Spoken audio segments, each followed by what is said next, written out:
வணக்கம் friends, welcome to Prakeesh kitchen channel. இன்றைக்கி நம்ம வீடியோவில் எல்லாரோட ஃபேவரட்டான மட்டன் பிரியாணி எப்படி செய்யலான்னு பார்க்கலாம். பொதுவாக பிரியாணி செய்கிறப்ப சில சமயம் நிறைய பேருக்கு குழஞ்சு போயிடும். அப்படி இல்லைன்னா அரிசி சரியாக வேகாமல் சொதப்பிடும். அதுக்கான வீடியோ தான் இது.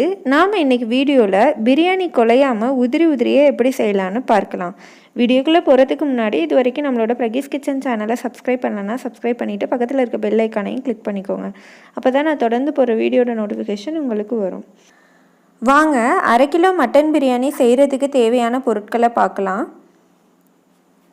பிரியாணி தாளிக்கிறதுக்கு பட்டை, கிராம், பிரிஞ்சி இலை, 1½ teaspoon chicken masala, garam masala 1/2 teaspoon, தயிர் 1/4 லிட்டர், கொத்தமல்லி பொடி 1 டீஸ்பூன், தேங்காய்பால் 1 கப், உப்பு தேவைக்கேற்ப, மிளகாய்த்தூள் 2 டீஸ்பூன், வெங்காயம் 1/2 கிலோ, பச்சை மிளகாய் 3, இஞ்சி 10 பல் பூண்டு, கொத்தமல்லி, புதினா, தக்காளி 4, நெய் தேவைக்கேற்ப.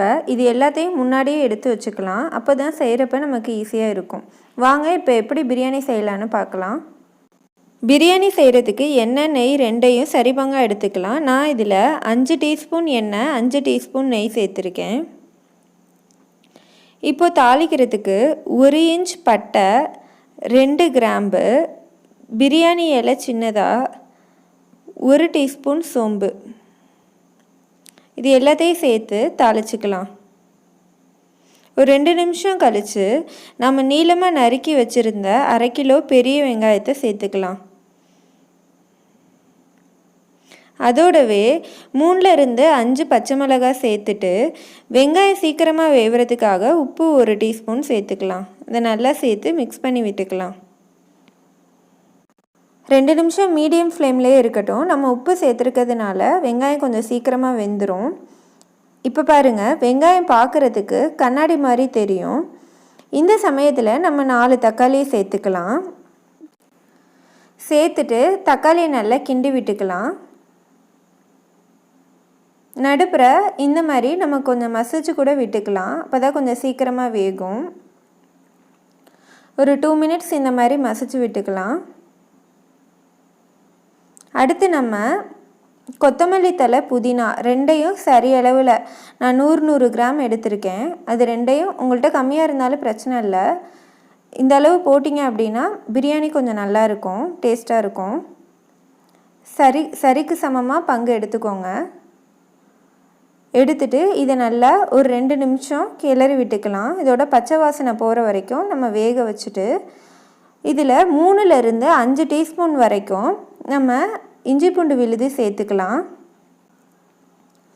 சேர்த்துட்டு இதே ஒரு 3 நிமிஷம் மீடியம் ஃப்ளேம்லேயே நம்ம பெரட்டி விட்டுக்கிட்டே இருக்கலாம். இஞ்சி பூண்டோட பச்சை வாசனை போகிற வரைக்கும் நம்ம இப்படி பண்ணலாம். அடுத்து 6 விசில் விட்டு 1/2 கிலோ மட்டனை வேக வச்சுருந்ததை சேர்த்துக்கலாம். சேர்த்துட்டு இதை நல்லா பிரட்டி விட்டுக்கலாம். பிரியாணியில் ஒவ்வொரு பொருள் போடுறதுக்கு அப்புறமும் 2லேருந்து 3 நிமிஷம் நல்லா கிளறி விட்டுறணும். எல்லாத்தையும் மொத்தமாக போட்டுட்டு நம்ம கிளறி விட்டோம் அப்படின்னா நமக்கு டேஸ்ட்டு வராது. அடுத்து இதோட 2 டீஸ்பூன் மிளகாய்த்தூள், 1½ teaspoon chicken masala, 1/2 teaspoon garam masala, 1 teaspoon கொத்தமல்லி தூள், 1/2 டீஸ்பூன் சீரக பொடி, இது எல்லாத்தையும் சேர்த்து நல்லா கிளறி விட்டுக்கலாம். பிரியாணியில் சிக்கன் மசாலா போட்டால் ரொம்ப டேஸ்ட்டாக இருக்கும். அதனால இதை கண்டிப்பாக போட்டு செய்யுங்க. மசாலாவோட பச்சை வாசனை போகிற வரைக்கும் இதை நல்லா மிக்ஸ் பண்ணிக்கலாம். இதில் அடுத்து நம்ம 1/4 லிட்டர் தயிர் அதை சேர்த்துக்கலாம். தயிர் சேர்த்துருக்கிறதுனால நம்ம பிரியாணி கொஞ்சம் சாஃப்டாக வரும்.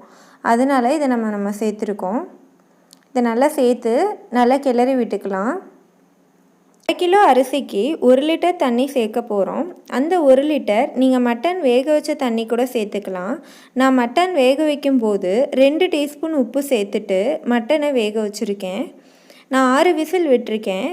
இப்போ மட்டன் வேக வச்ச தண்ணியை தனியாக எடுத்துட்டு இந்த மட்டனை தான் சமையலுக்கு நம்ம யூஸ் பண்ணி வச்சுருக்கோம். இந்த தண்ணியை நாம் அளந்து ஊற்ற போகிறோம். இந்த டம்ளர் 200 கிராம் டம்ளர். இந்த டம்ளரில் 5 டம்ளர் வர்ற மாதிரி ஊற்ற போகிறோம். ஏன்னா நம்ம அரிசி இதில் 2½ டம்ளர் அரிசி போட்டிருக்கோம். 1 டம்ளர் அரிசிக்கு 2 டம்ளர் தண்ணின்னு சேர்த்துருக்கலாம். இதோட நான் தேங்காய் பாலையும் சேர்த்துருக்கேன்.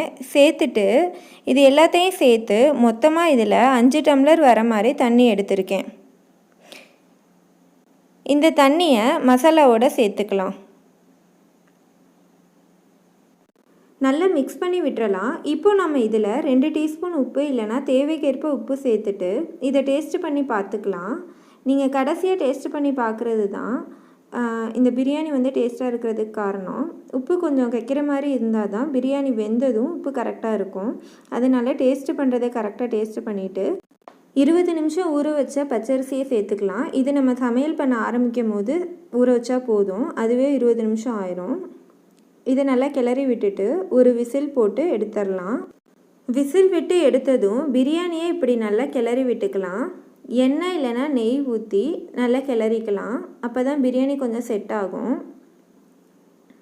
நல்லா கிளறி விட்டுட்டு குக்கர்லேயே நம்ம விசிலை கலட்டிட்டு மூடி போட்டு மூடி வச்சிடலாம். குக்கர் இல்லைன்னா இன்னொரு பாத்திரத்தில் நம்ம இதை தனியாக எடுத்து நெய் இல்லைன்னா எண்ணெய் ஊற்றி கொஞ்சமாக கிளறி விட்டுட்டு நம்ம எடுத்து வச்சுக்கலாம்.